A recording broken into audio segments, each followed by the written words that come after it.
आज सबसे पहले मैं आपको गोवा के एक छोटे से गांव से आई एक कहानी सुनाना चाहता हूं और ये कहानी आप ध्यान से सुनिएगा।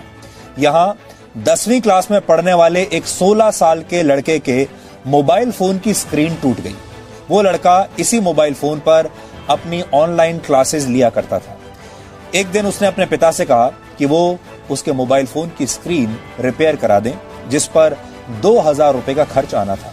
लेकिन लॉकडाउन की वजह से उस लड़के के पिता के पास कई महीनों से रोजगार नहीं था और वो इतना पैसा खर्च करने की स्थिति में थे नहीं।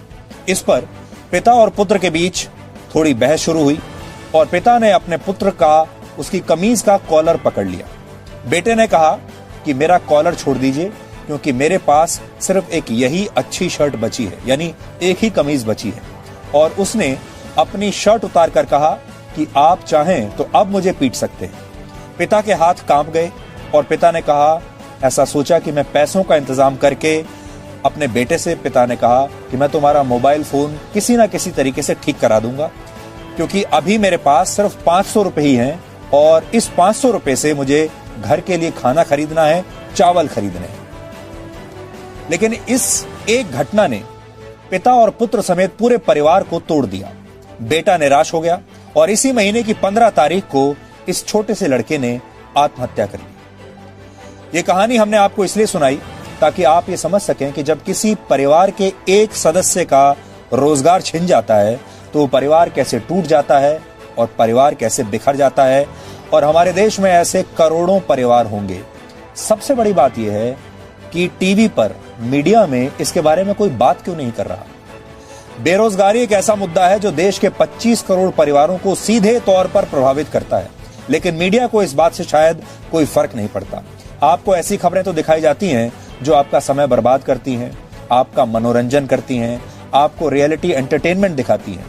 लेकिन हम इस सोच को बदलना चाहते हैं और इस बदलाव की शुरुआत हम अपने आप से करना चाहते हैं। और आप जानते हैं सारे न्यूज चैनल्स टीआरपी के पीछे ही तो भागते हैं और टीआरपी लेने के लिए ही तो आपको इस तरह के कार्यक्रम दिखाते हैं, इस तरह के डिबेट दिखाते हैं जिनको सुनकर आपके कान के पर्दे फट जाएं। रोजगार का मुद्दा, नौकरी का मुद्दा, ज्यादातर लोग रोजगार से संबंधित खबरें देखना चाहते हैं और ये जानना चाहते हैं कि उन्हें नौकरी कैसे मिल सकती है और कहां मिल सकती है, क्योंकि ये कोरोना संकट के बाद अब अगला बड़ा संकट यही है।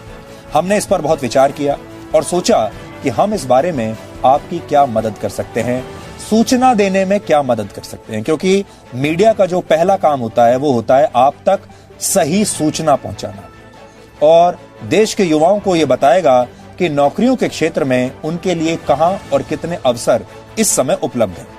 रोजगार की कमी ने इस देश के लाखों परिवारों को कैसे तोड़कर रख दिया है, उससे जुड़े आंकड़े देखकर आप इस देश के लोगों की सोच आज बदल जाएगी।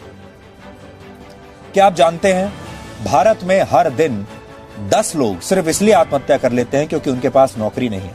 रोजगार के अभाव में आत्महत्या करने वालों में औसतन 9 पुरुष और 1 महिला होती है। अकेले वर्ष 2018 में 12,000 से ज्यादा लोगों ने रोजगार न मिल पाने की वजह से आत्महत्या कर ली थी। भारत में वर्ष 2019 में यानी पिछले साल कुल 1,39,000 लोगों ने आत्महत्या की थी और इनमें से 10% से ज्यादा लोग बेरोजगार थे।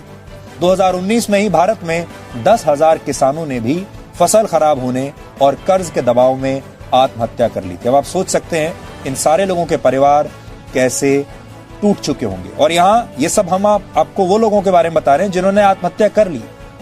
ऐसे करोड़ों लोग हैं जिन्होंने आत्महत्या नहीं की है, जो मरे नहीं हैं लेकिन जीते जी एक मृत व्यक्ति की जिंदगी ही बिता रहे हैं। इसके लिए आत्महत्या करने की जरूरत नहीं है, लेकिन जीवन उनका ऐसा हो चुका है कि अब जीने से भी कोई फायदा नहीं। अगर आप इस आंकड़े को पिछले 10 वर्षों के नजरिए से देखेंगे तो पता चलेगा कि 10 साल में करीब 2 लाख से ज्यादा युवा और किसान कमाई का जरिया न होने की वजह से आत्महत्या कर चुके हैं। अब आप सोचिए, पूरा देश ये तो जानना चाहता है कि सुशांत सिंह राजपूत की मौत कैसे हुई। हमें इसमें कोई आपत्ति नहीं है, जानना चाहिए। लेकिन क्या आप में से कोई उन लाखों लोगों के बारे में भी जानना चाहता है जिन्होंने बेरोजगारी की वजह से अपनी जान दे दी? आपके भी जान पहचान वालों के बहुत सारे परिवारों में ऐसे लोग होंगे जिनकी नौकरियां या तो चली गई हैं या उन्हें मिली ही नहीं है और इस समय वो बहुत बुरी स्थिति में है। सुशांत की मौत की जांच सीबीआई से कराए जाने की मांग बिल्कुल सही है। मांग तो उठती है कि सुशांत की मौत की जांच सीबीआई करे, लेकिन कितने लोग हैं जो बेरोजगारी की वजह से होने वाली मौतों की भी कोई जांच कराना चाहेंगे? कितने लोग हैं जो बेरोजगारों की आत्महत्या के मुद्दे को सोशल मीडिया पर हर रोज ट्रेंड कराना